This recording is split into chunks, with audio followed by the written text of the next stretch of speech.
बिस्मिल्लाहिर्रहमानिर्रहीम। अस्सलाम वालेकुम। मेरे वीलाग देखने वाली बहनों, भाइयों, दोस्तों, साथियों, एक और वीलाग के साथ मैं आज आपकी खिदमत में हाज़िर हूँ। आज ही ख़बरों में सुना, और लाज़मी बात है, करंट अफेयर्स से अपडेट रहने के लिए न्यूज़ तो सुननी पड़ती हैं, और वकील होने के नाते और एक शहरी होने के नाते पाकिस्तान के हालात से कंसर्न भी रहता है। अर्ज़ ये करना था कि ख़बर ये चली कि एहसन इकबाल, जो आजकल भी मिनिस्टर हैं और मियां नवाज शरीफ साहब के बड़े करीबी साथी हैं, उन पर नैब ने एक मुकदमा बनाया जो कि इमरान ख़ान के दौर में, ख़ान की हुकूमत के ज़माने में वो बना उन पर, जिस पर उन्हें कैद की सज़ा तो नहीं लेकिन कैद भी हुई, जैसा कि हमारे मुल्क का कानून है। कैद हो गई, फिर उसके बाद उनकी ज़मानत हुई। ज़मानत होने के बाद केस चलने लगा। चलते चलते वो आज इस नतीजे में पहुंचा कि उन्हें हाई कोर्ट ने उन्हें एक्विट कर दिया, यानी कि बरी कर दिया, इस केस से बरी कर दिया। मैं ये समझने से कासिर हूँ कि इस मुल्क में ये किस तरह से हमारा सिस्टम चल रहा है, और जब एक आदमी, अगर वो इनोसेंट है, अगर वो नेक है, अगर वो सही है, तो उस पर किस तरह से ये अदारे झूठे, बेमायनी और लोगों किस्म के मुकदमे दर्ज कर लेते हैं, और फिर वो मुकदमों में वो बेचारे, ये एक एहसन इकबाल की तो मैंने एक मिसाल दी मेरे दोस्तों, भाइयों, आपको।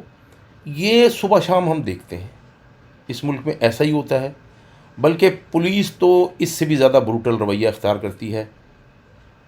सुबह शाम झूठी एफआईआरें कटती हैं, पकड़ के पुलिस ले जाती है, ले जाकर कभी मंशियात में, कभी असले के जुर्म में, कभी चोरी, कभी डकैती, कभी अगवा, कभी किसी न कभी किसी जुर्म में बंदे को बंद कर देती है। फिर वो बेचारा ज़मानतों के लिए धक्के खाता है। फिर अगर वो इन्फ्लुएंशियल है, थोड़ी बहुत उसकी पोजीशन है, तो वो अपनी ज़मानत करवा पाता है। ज़मानत करवा पाने के बाद फिर जी उसका मुकदमा चलता है। जब मुकदमा चलता है, जज साहब के पास पहुंचता है, तो वहाँ पर पता लगता है जी इसके ख़िलाफ़ तो कोई सबूत ही नहीं है, ये तो बेकसूर है, या इसके तो गवाही इसके हक़ में नहीं है।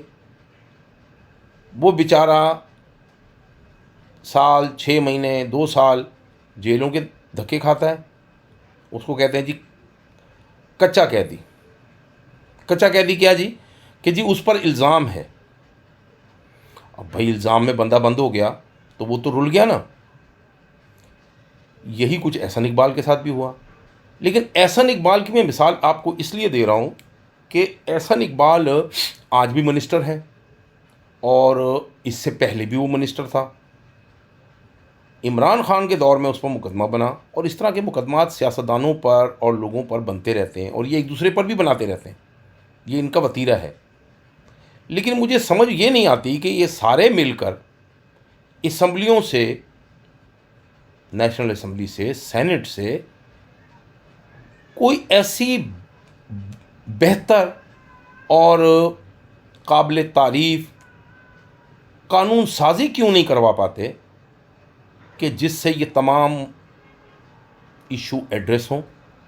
इस तरह कोई बेगुनाह, बेतस्खीर बेचारा 2-2, 4-4, 6-6 साल जेलों के धक्के ना खाए, जेलों में बंद ना हो। क्विक ट्रायल हो, पता ये लगे, कुछ ट्रायल का कोई टाइम हो, सिस्टम का कोई टाइम हो, पुलिस के पावर्स का कोई एक तरीक़ाकार हो।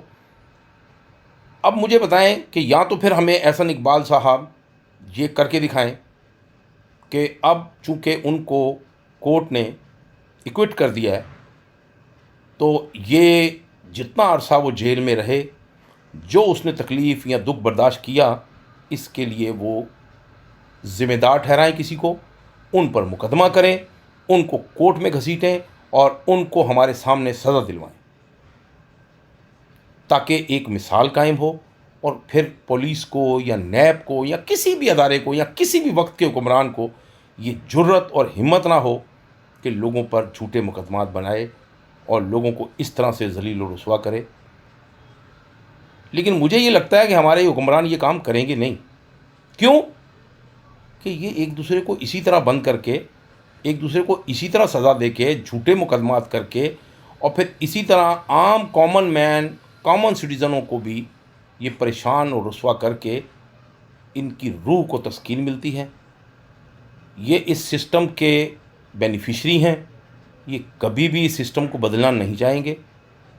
इनके यही इशू हैं। इसी वजह से हम आज दुनिया में रुसवा हैं। हम इंसाफ के हसूल में बहुत पीछे हैं।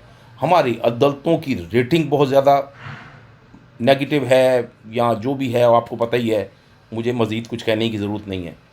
और किसी की हमको सर्टिफिकेट की भी ज़रूरत नहीं है। आप आम रोड पे चलते हुए एक इंसान से पूछेंगे तो वो आपको बता देगा कि जी आपके मुल्क में, इस पाकिस्तान, खुदादाद पाकिस्तान में, इस्लामी जमहूरिया पाकिस्तान में इंसाफ का क्या पुरसान हाल है, थानों में क्या होता है।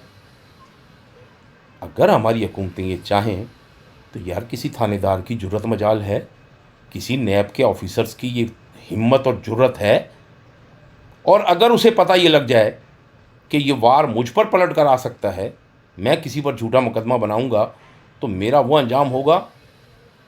लूले लंगड़े कवानीन तो आज भी मौजूद हैं, लेकिन इम्प्लीमेंट कहाँ है?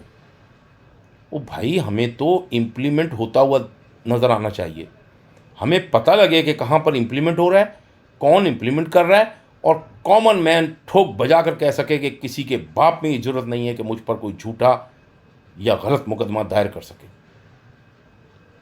तब ये मुल्क जो है खुशहाली की तरफ जाएगा, ये मुल्क भलाई की तरफ जाएगा। कॉमन मैन को इंसाफ मिलने बग़ैर कभी भी अच्छाई नहीं आ सकती। ये चंद मेरी गुजारिशात थी। मेरी तमाम वकला कम्युनिटी के अपने दोस्तों, भाइयों, जय्यद उलमा इकराम, जय्यद पॉलिटिशियंस, सबसे ये दरख्वास्त है कि बराह मेहरबानी मिल बैठें और इस मुमलिकत को एक इंसाफ और हक़ का गहवारा, एक रूल ऑफ लॉ का ऐसा नमूना बनाकर पेश करें कि दुनिया हमारी तारीफ़ करे और दुनिया कहे कि ये वाकई इस्लाम के नाम पर हासिल किया गया एक मुल्क है और इसमें इंसाफ का बोलबाला है, रूल ऑफ लॉ की हुक्मरानी है और इस्लाम सुप्रीम लॉ है। बस यही मेरी चंद गुजारिशात हैं। मुझे उम्मीद है कि आप दोस्तों को ये मेरी बातें अच्छी लगी होंगी। अगर मेरी ये बातें आपकी समझ में आएँ तो इन्हें शेयर करें। मेरे इस जज्बे को आप मज़ीद आगे बढ़ाएं ताकि मेरी भी हौसला अफजाई हो। आप दोस्तों का बहुत बहुत शुक्रिया। अस्सलाम वालेकुम। पाकिस्तान ज़िंदाबाद।